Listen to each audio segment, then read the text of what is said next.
Hey guys, Brian delivers you the goods here. Just thought I'd return to you tonight for this next Iron Maiden album review that I got a chance to listen to for their fourth studio album, Peace of Mind, that I got a chance to listen to for this 45-minute record. So I'm going to discuss what I listened to for the 9 songs on this record and let you know my thoughts on this album overall. So let's dive into this next Iron Maiden album review. Now, pretty much it starts with Where Eagles Dare, which is a pretty strong track to open up the record. I really dig how Bruce Dickinson is singing this track, and it's a very strong track, so it's a 5 out of 5 for sure for this one. The guitar work and drum work sound pretty strong in this. Just the way he can carry his high note, Bruce Dickinson, definitely rocks this track, so personal 5 out of 5. Then we get to Revelations, which is a pretty good song. I mean, granted, it has its hit or miss moments with a little bit of critiques with this track, but overall, I think it's like a 4.75 out of 5. It's probably a little bit of a step down from the last song as the opening track, as the last song being the opening track to the record, but it's overall strong in its own way. I think Bruce Dickinson did pretty well in some moments in this track, and there were some underwhelming moments during the verses, but it picked up as you kept going, so it's overall alright. 4.75 out of 5.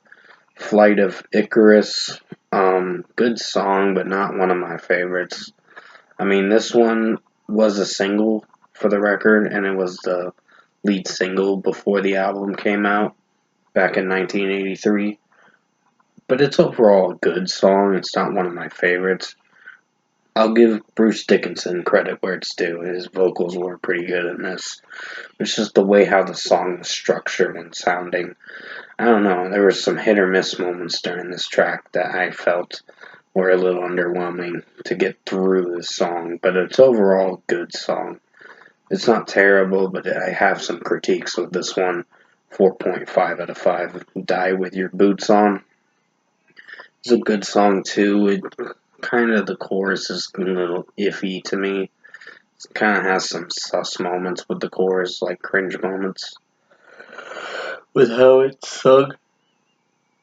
When he says "die, die with your boots on," with how he's singing it, it just, there's some moments I felt there were some hit or miss moments with the execution of the track. So it's a 4.5 out of 5. Then we get to The Trooper, which is a strong track and was a single for the record. I really enjoyed this one. Bruce Dickinson sounded very good with his vocals in this one, and this was not disappointing. I can tell you that much. So I really enjoyed this. This is a personal favorite track. Definite 5 out of 5. Really like this song. Still Life is a strong track too for how it sounds. I think Bruce Dickinson's vocals did very well in this one. And basically the auto-tune, or not auto-tune, but the voice box kind of thing they're doing, if you know what I'm talking about, that they play with their vocals in this one, where Bruce Dickinson plays with his vocals a little bit. But it sounds very good structurally and produced well, in my opinion, but it's overall another personal favorite track on this record, 5 out of 5. And then we get to Quest for Fire, which is a little bit of a step down, but it is a pretty good song for how it is. Getting close to the end of the record. Bruce Dickinson's vocals are pretty solid, but it just, the way it executes is the thing. When he brings in his vocals in the chorus, it has its weak moments, but it's overall alright for the execution. So 4.75 out of 5. Sun and Steel is another pretty good song in its own way. Not one of my favorites, but it's like the second to last track before you get to the long 7-minute and 29-second track, which I'll talk about in a second. But overall, the guitar work and drum work was pretty strong in this. It's just the way it's executing with Bruce Dickinson's vocals and how melody structure is sounding is the main hit or miss moments of the track. So 4.75 out of 5. Then we get to the closing track, To Tame the Land, which is the closing track to this record. A 7-minute and 29-second track. It was pretty interesting of a closing track, but it was still pretty safe of a... Excuse me, yawning. I've been yawning a few times in this video. I am so sorry about that. Just getting a little exhausted, but I'm still trying to give you guys a solid review. But overall, To Tame a Land, Bruce Dickinson's vocals were very strong in this. It's just the way the song's executing, mixing, and production-wise. There are some hit or miss moments that I have critiques about with this track. Like, mainly how it's sounding.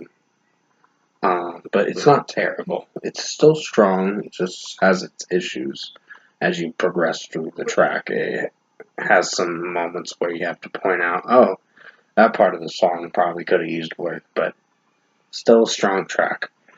Other than that, 4.75 out of 5. Overall, production, mixing, and execution-wise, I think Iron Maiden's fourth studio album, Peace of Mind, is a good record. A little bit of a step down, kind of a bit of a step down from The Number of the Beast, but it's overall a good record for how it sounds. It's another highlight in their discography, but there are some critiques I have with this one. It did have its moments where there were a few 4.5 out of 5 songs, like Flight of Icarus and Die With Your Boots On. Sorry about my yawning again. But it's overall a good record for how it sounds.